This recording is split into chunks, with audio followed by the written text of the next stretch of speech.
मैं हूं पिनास त्यागी और इस वक्त हम मौजूद हैं बागेश्वर धाम में। जी हां, वो बागेश्वर धाम जो इस वक्त सुर्खियों का केंद्र बना हुआ है, जहां से सवाल निकल रहे हैं सनातन वर्सेस साइंस के, जहां पर सनातन भी दो धड़ों में बढ़ता हुआ नजर आ रहा है। मैं पुरानी बातें बाद में करूंगी क्योंकि गंगा में बहुत पानी बह चुका है, तो हम कुछ नई बातें करते हैं। पुरानी बातें बहुत हो गई, उन पर जो कुछ नया हुआ है उस पर बाद में बात होगी। तो पुरानी बातों से आगे ले जाऊं कि इन पुरानी बातों ने भले ही विवाद हो, लेकिन आपको बागेश्वर धाम मध्य प्रदेश, रायपुर, छत्तीसगढ़ से निकालकर दुनिया और देश के पटल पर एक अलग तरह से आपकी ख्याति हो रही है इस वक्त। और उस ख्याति को अगर मैं आपसे पूछूं आगे आप किस तरह से उपयोग करना चाहते हैं? हमारी सदुपयोगता बागेश्वर धाम की ख्याति है, अपितु हमारी नहीं। और बागेश्वर धाम की महिमा विगत 3 पीढ़ियों से अनवरत है। दादा गुरुजी की, हाँ ऐसे कह सकते हैं, पहले संकुचित था, अब व्याप्त रूप में नहीं कि इतने सारे भक्त जुड़े, अनुयायी जुड़े, आपको अपनी ताकत लगी और आपने सोचा कि अब हिंदू राष्ट्र की मांग करते हैं। नहीं, हम समय के हिसाब से बदलने वालों में से नहीं है और समय परिस्थिति के हिसाब से बैक होने वालों में से नहीं।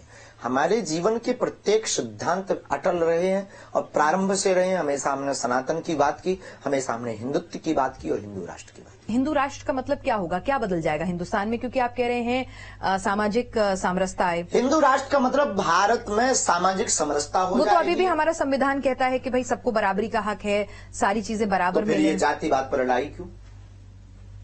फिर ये जातिवाद पर गालियां क्यों? फिर जातिवाद पर द्वंद्वता क्यों? ये जातिवाद पर राजनीति क्यों? जातियों का वर्णन तो हमारे समाज में क्या हिंदू धर्म में लेकिन कहीं जातियां हैं जातिवाद में, जातियों का वर्णन है, सरनेम है, पर उस पर रोटियां नहीं सेकी जाती, उस पर गालियां नहीं दी जाती, उस पर रामचरितमानस के ऊपर टिप्पणी नहीं की जाती, उस पर मनुस्मृति के ऊपर टिप्पणी नहीं की जाती, उस पर संतों के ऊपर टिप्पणी नहीं की जाती। मानस पर टिप्पणी करने वाले तो हिंदू धर्म के लोग ही हैं। हम किसी धर्म पर जा ही नहीं रहे, हम सिर्फ सनातन विरोधी की बात कर। हमारी लड़ाई मुसलमानों से या ईसाइयों से नहीं है, हमारा सबके प्रति संवेदना है, उन पंथों के प्रति हृदय से भावना है हमारी, और उनके प्रति जो भाव है उसकी हमारी शुभकामना और साधुवाद है साधुपीठ से। हमारी लड़ाई सनातन विरोधी से, ठीक है। और प्रत्येक सनातन विरोधी को अगर सनातन और हिंदू राष्ट्र से दिक्कत है, हम कोई पॉलिटिशियन नहीं ना हम कोई राजनेता है, उस व्यक्ति को भारत में रहना है तो कायदे में रहना है, और दिक्कत है तो पासपोर्ट तैयार करे, हो जा सकता है। कि अगर आप इतना बड़े पैमाने पर आपके भक्तों की संख्या देश में फैल रही है तो अब आगे की योजना क्या है? बड़े बड़े आश्रम बनाना? कोई योजना नहीं, हम बहुत आश्रम बनाऊं, क्योंकि अभी आप रामदेव जी से और बालकृष्ण जी से मिले थे तो उनका तो पूरा सेटअप है। हमारी औपचारिक भेंट, उनके प्रति सद्भावना है। योग कोई बिजनेस टिप्स लेने नहीं गए थे। योग ऋषि हैं, योग ऋषि है, उन्होंने योग की परंपरा को जीवंत किया, हम उसको कैसे नकार दें?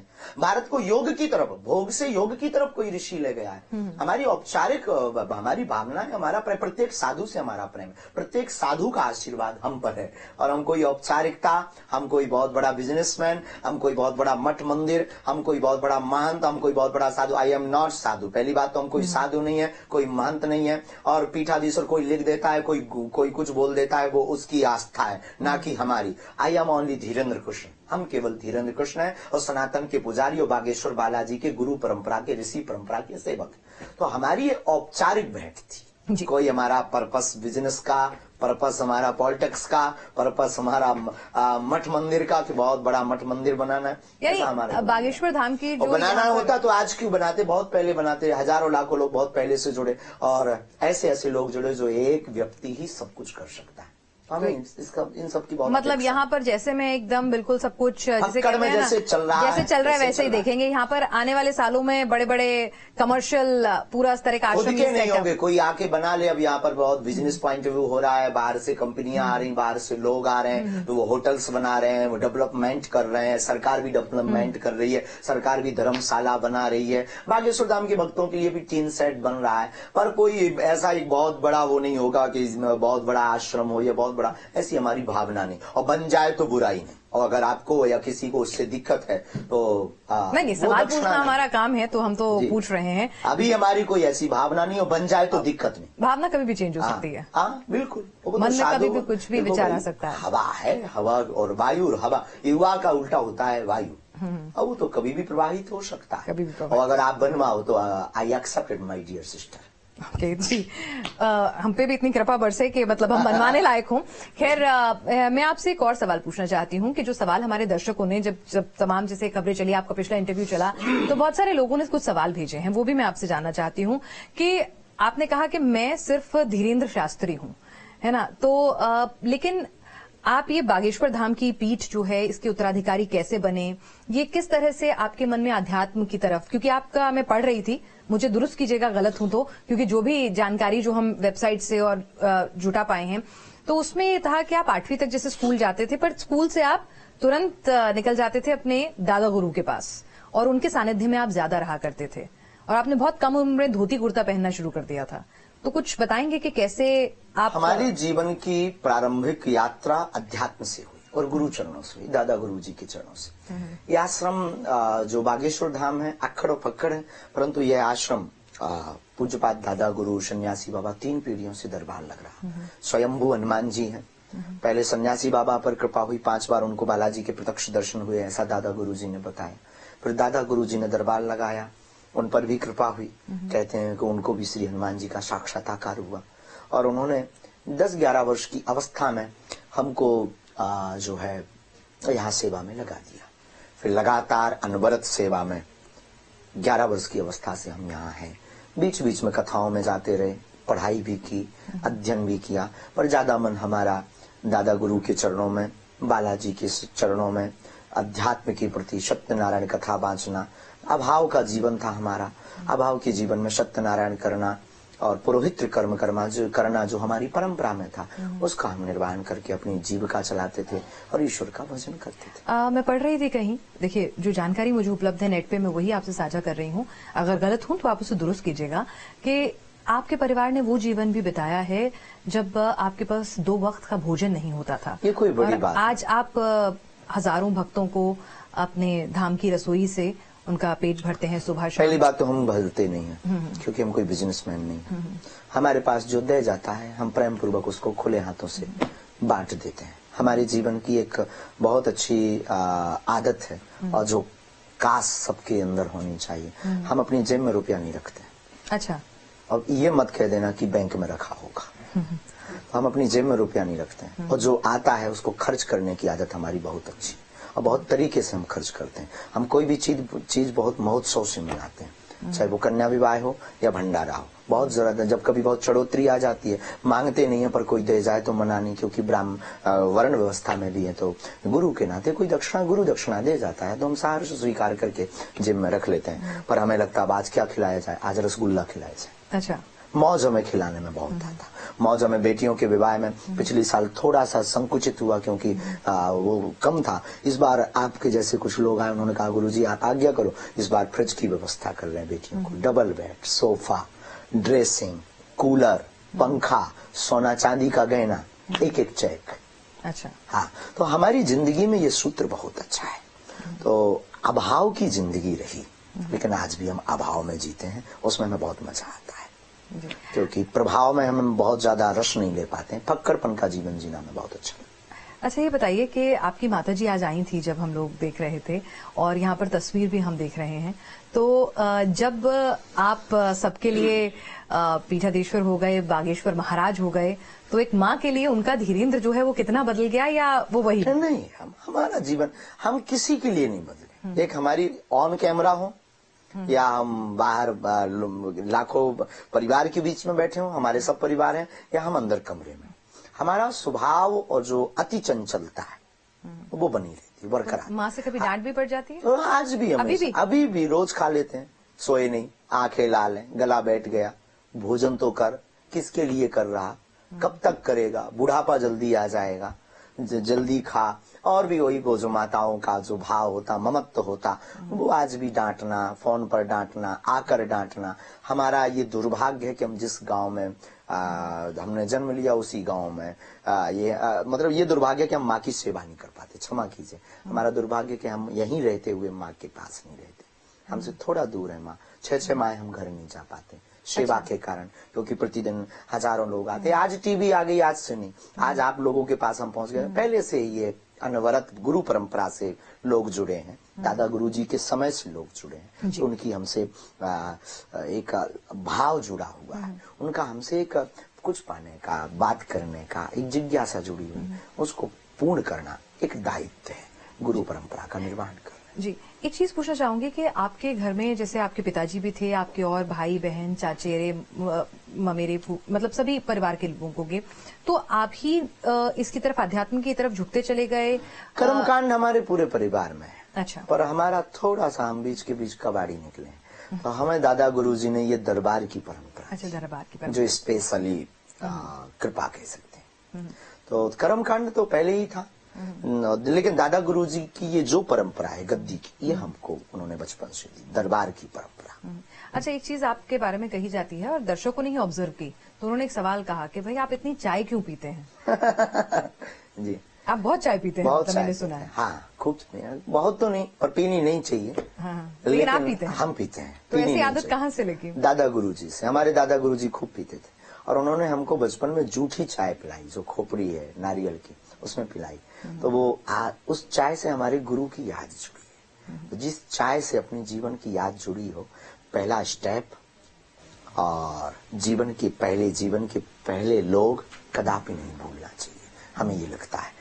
और गुरु की स्मरण तो जिससे जुड़ा हो, उस स्थान को तो स्वप्न में भी नहीं भूलना चाहिए। इसलिए बागेश्वर धाम हम छोड़ते नहीं, और जो नारियल की खोपड़ी है उसको नहीं छोड़ते, क्योंकि उसकी जब सुगंधी हमारे नाक के नजदीक आती है, तो वो हमें दिन याद आ जाते हैं। वो फक्कड़पन, वो मौज, वो बालाजी का भजन, वो कीर्तन, वो दादा गुरु के चरणों में रहने का रस, वो एकांत, वो दादा गुरु की विनोदमयी वाणी, वो गुरु का मार्मिक स्पर्श, लावण्यमयी वाणी, वो गुरु का वरद हस्त, जिसने एक नालायक को लायक बनाया।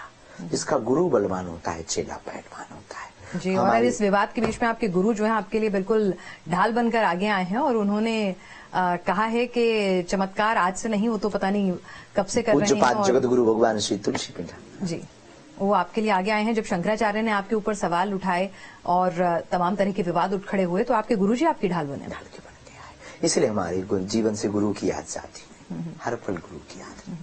अच्छा, अब आपके दिव्य दरबार की ओर आते हैं। कुछ लोगों का ये कहना है महाराज जी के दिव्य दरबार के अंदर कई बार आप अपने भक्तों से बहुत ही जिसे कहते हैं कि रूखा व्यवहार करते हैं। कई बार आप उनके बारे में हटो, दूर हट जाओ तुम, ऐसी कई क्लिपिंग्स आपकी वायरल हो रही हैं, तो वो हम तक पहुंचाई गई। ठीक है, निश्चित तौर पर आपके चाहने वाले नहीं, लेकिन कुछ चाहने वाले भी नाराज हैं कि इतना ज्यादा डांट डपटना, इतना ज्यादा गुस्सा क्यों कर देते हैं, और कई बार आप ऐसी बातें सबके बीच में बोल देते हैं कि वो किसी की निजता का हनन हो जाता है, तो वो नहीं बोलनी चाहिए, ऐसा उनका मानना है। तो उनका मानना है, हम भी उस बात को आई एक्सेप्ट इट, पर कई बार ऐसी परिस्थितियां प्रकट होती हैं जब सामने वाले को बहुत ज्यादा भरोसा नहीं होता ईश्वर सत्ता पर, सिद्धि पर।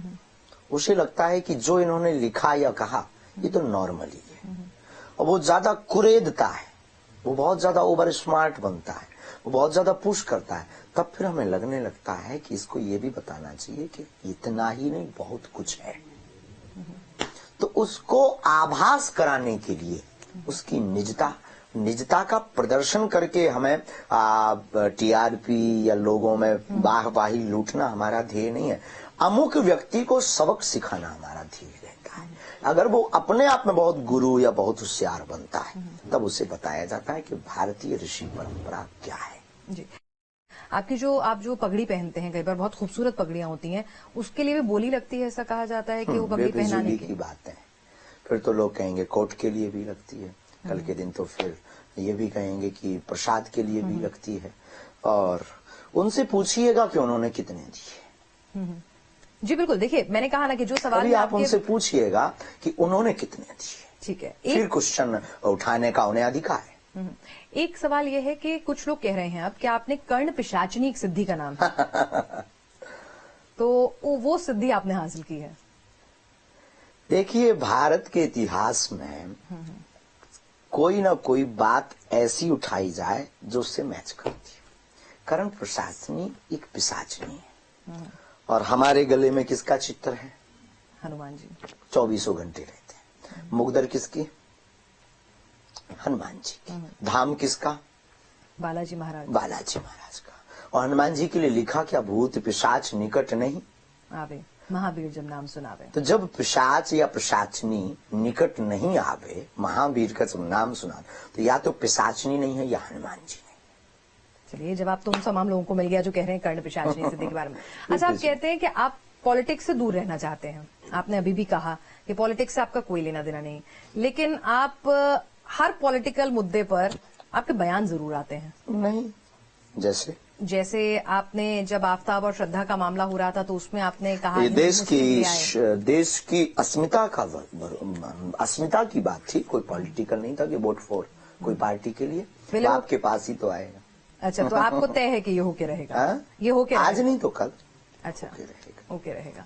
अच्छा, एक चीज बताइए, ये सवाल भी आया है, मैं एक एक करके तमाम सवाल पूछे।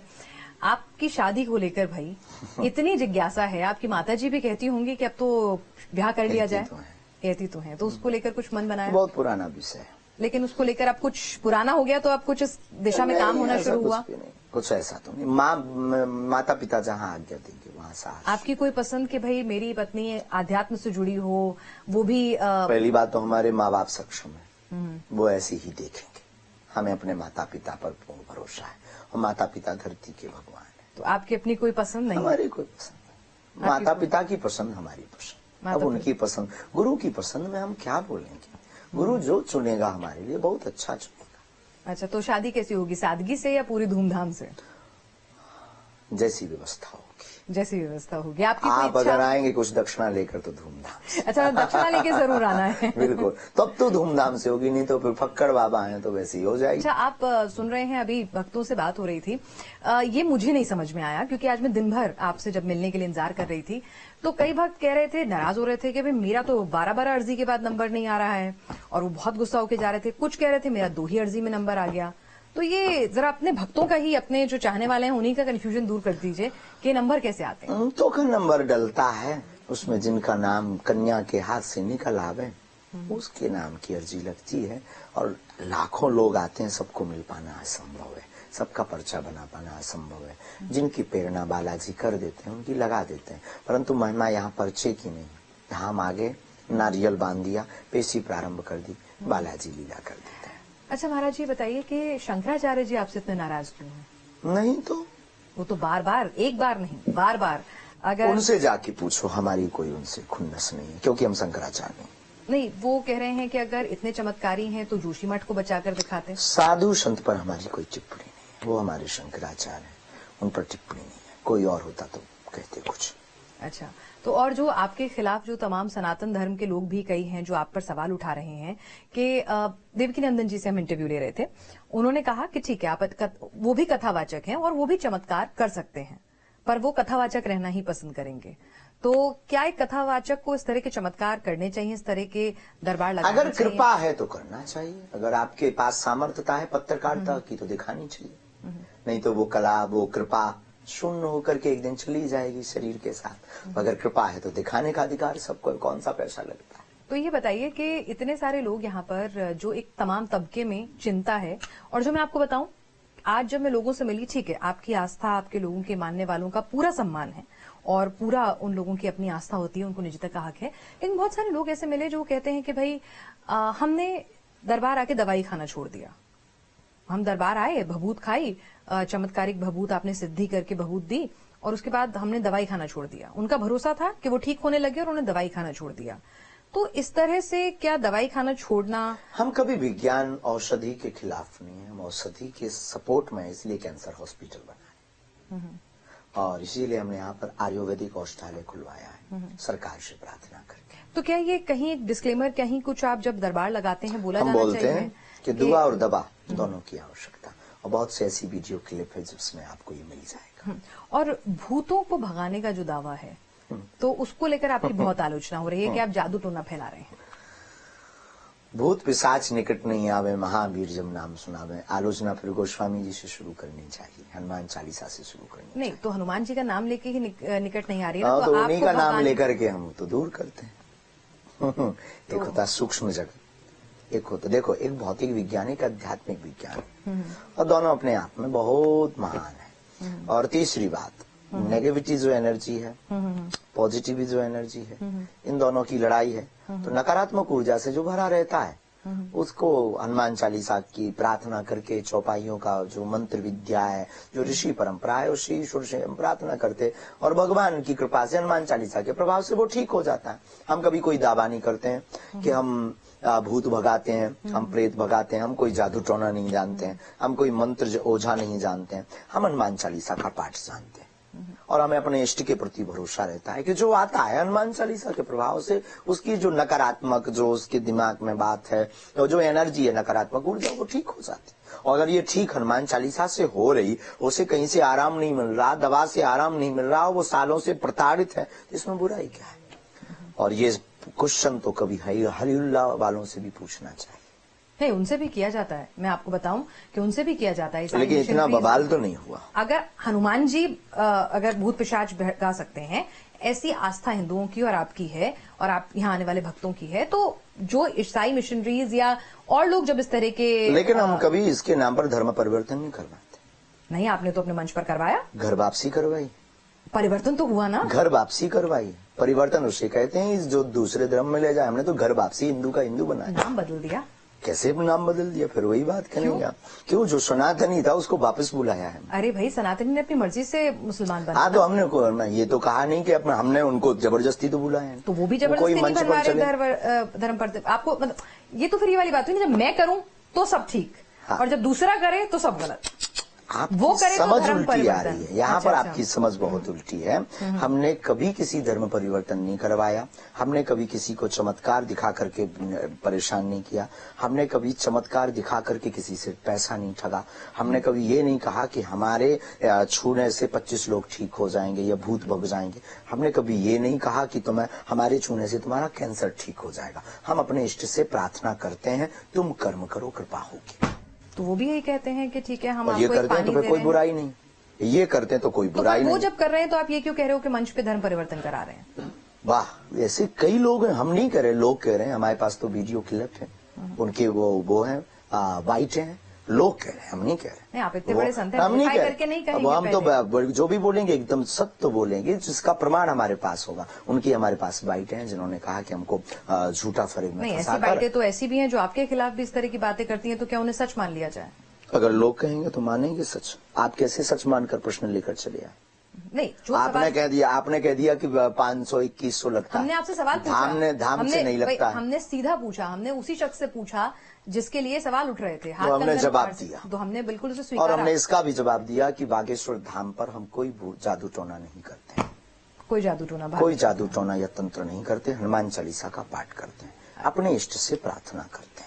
और हनुमान चालीसा के पाठ की भूत पिशाच निकट नहीं आवे की चौपाई से अमुक व्यक्ति को, आने वाले व्यक्ति को, या पढ़ने वाले व्यक्ति को, या उसकी सिद्धि करने वाले व्यक्ति को लाभ होता है। अच्छा, कुछ बातें जो हैं, आप कई बार कहते हैं कि भाई मैं रावण से मेरी बातचीत हुई है, ये क्या सच में होता है या सिर्फ एक आप विनोद है? हमारा विनोद का बहुत ज्यादा रहता है और हम बोल भी देते हैं ये विनोद में।